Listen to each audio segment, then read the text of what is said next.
This is London Real. I am Brian Rose. My guest today is Tomi Räisänen, recent graduate of our Broadcast Yourself course. Welcome. Thank you very much. Honored to be here. Tell us about you. Where are you from? What's your background? What do you do? I'm from Helsinki, Finland, and my background is I used to do a lot of athlete stuff and ended up playing ice hockey. I played as a professional in the minor leagues though, but I played 23 years altogether as a goalie. Hockey, but that's 11 years ago, and after that started working. I went to this massage school, so massage therapy, and after that later physiotherapy, and so that's the working scene. And other than that, I have wife, 2 kids, 3 and 5-year-old, so that pretty much takes all the time working and with the kids, with the family. And as hobby, I have different kind of hobbies. I do all different kind of extreme sports, what's available. Not in a high level, but just having fun and goofing around. And then I'm part of a clown diving team. So I'm a clown.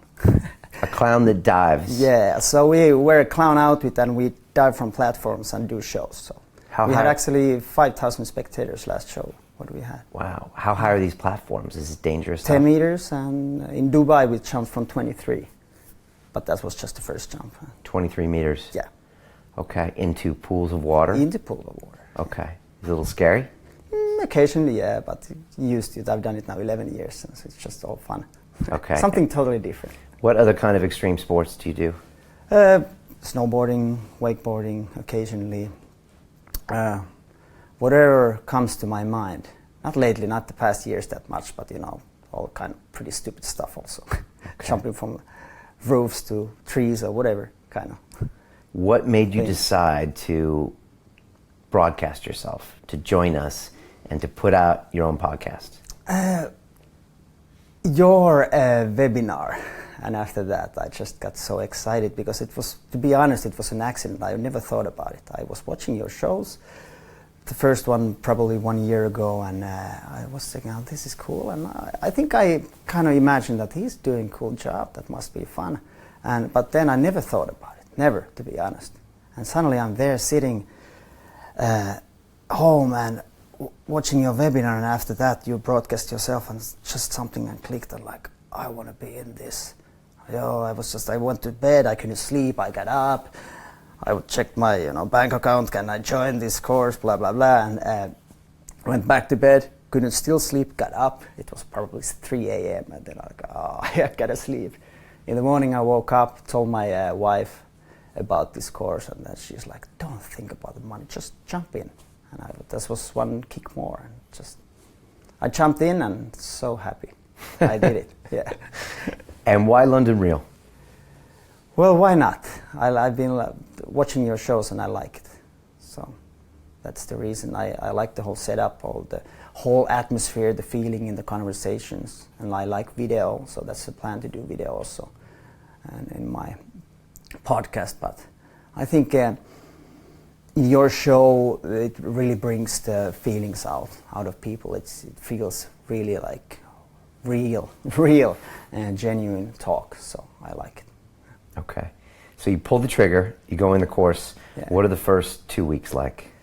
First 2 weeks, I think after 1 week I was a little bit lazy. I got a good message from you, and I was like, yeah, I will do this after weekend. I'm just at the cottage, having fun, taking it easy, but then I just pulled my shit together and start working, and I think it went well. But of course it was a shock. First of all, speaking English, native language is Finnish. That was maybe the first one. Then vlogging, filming yourself, never done that. I never was so much part of Facebook. I've been there, but I haven't really been active in Facebook, and now I had to be there all the time, and so there was these different things that I enjoy it now. And vlogging is no problem. Do you like it now? Yeah, it's good. And what kind of feedback you get to your vlogs, to your broadcasts? I've gotten good feedback, and some constructive also, good ones. But from people I haven't talked to many years, they just occasionally jumped into me, like, oh, you're doing good stuff. So I'm like, okay, I guess I'm doing something wrong. Right. So yeah, good feedback so far. Okay. When you got into the course, you probably met about 70 people from around the world, different countries. You're here this weekend in London for graduation. You're meeting them in person. What's that community like? How would you describe it?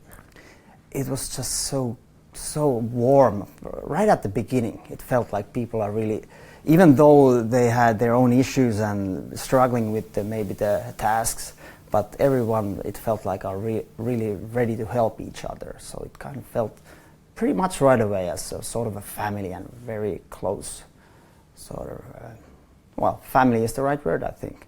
And same here, when I met people, I was like, I know these guys, and I have only seen them on screen. And you said like, hey, what's up? You kind of like, you are their friends already. So right from the beginning, it felt good. What were some of the big moments on the course as far as highlights? Maybe when you're interviewing someone or getting through some resistance. What are the things you remember? Well, getting through the resistance for sure. You know, I mentioned already the English part. That's the one thing I was first planning to do, the podcast in Finnish, but then I decided I spoke it from buddies of mine and from some other people, and they're like, why? And I started thinking about myself, why? I want to connect to the world, so why do it in Finnish? So that was the first thing. I just got over the resistance, was brave enough to put it out there in English. That was one. And highlights, of course, the interviews.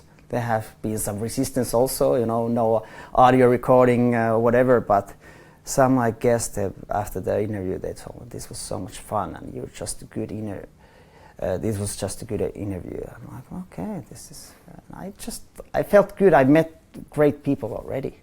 So far I haven't seen before, and like, this is good. This is good stuff. I like it.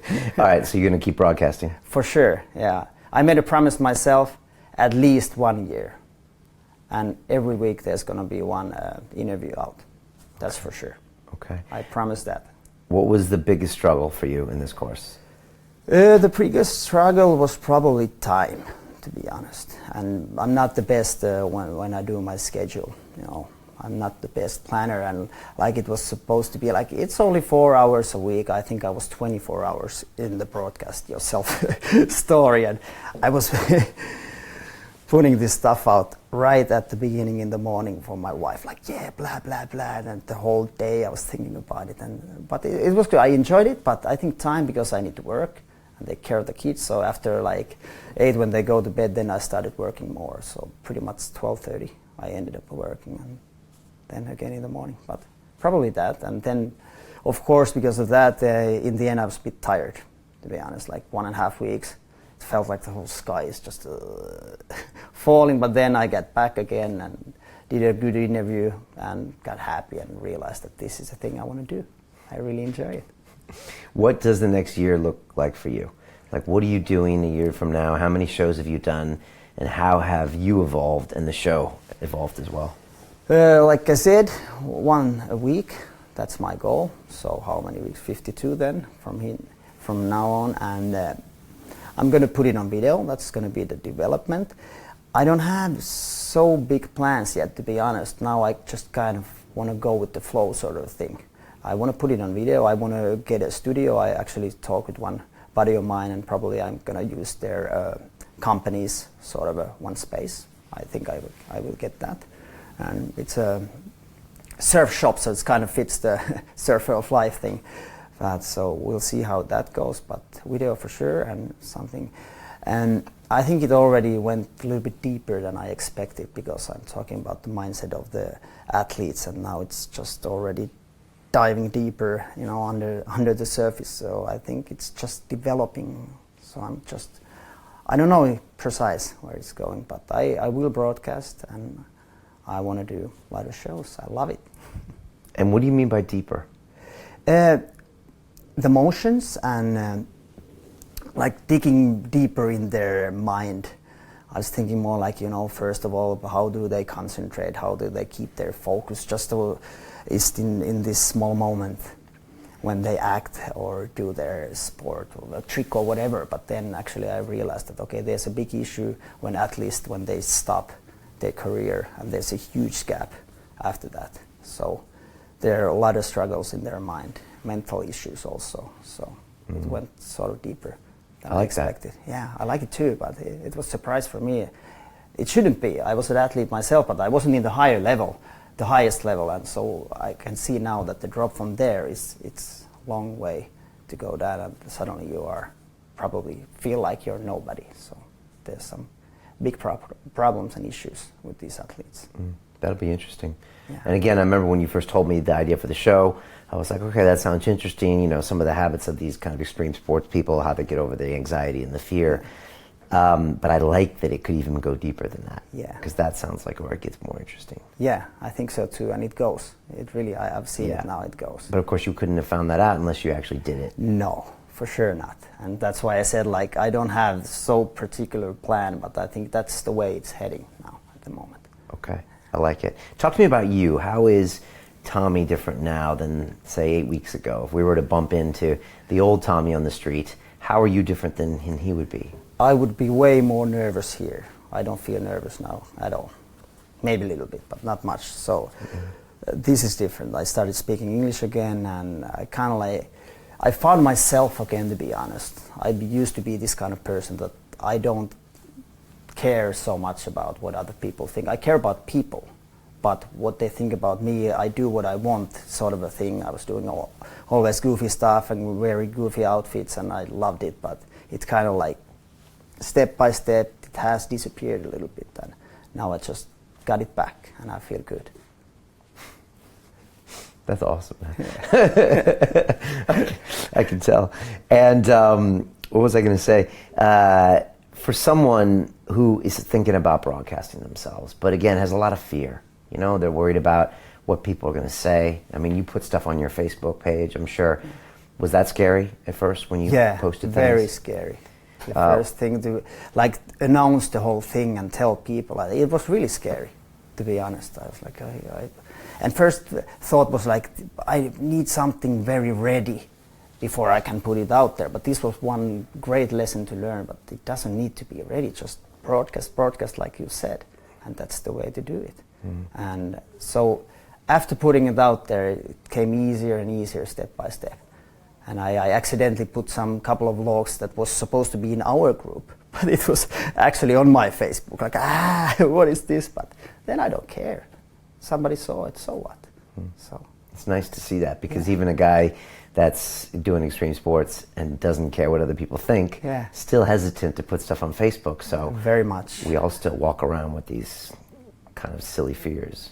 Yeah, exactly. And those fears were really there, and it feels very good. Like, I don't know, relief is the right word for that. It's just, you know, put yourself out there, and then people think what they think. But it's been mostly positive. Yeah, and I'm very glad you're doing it in English.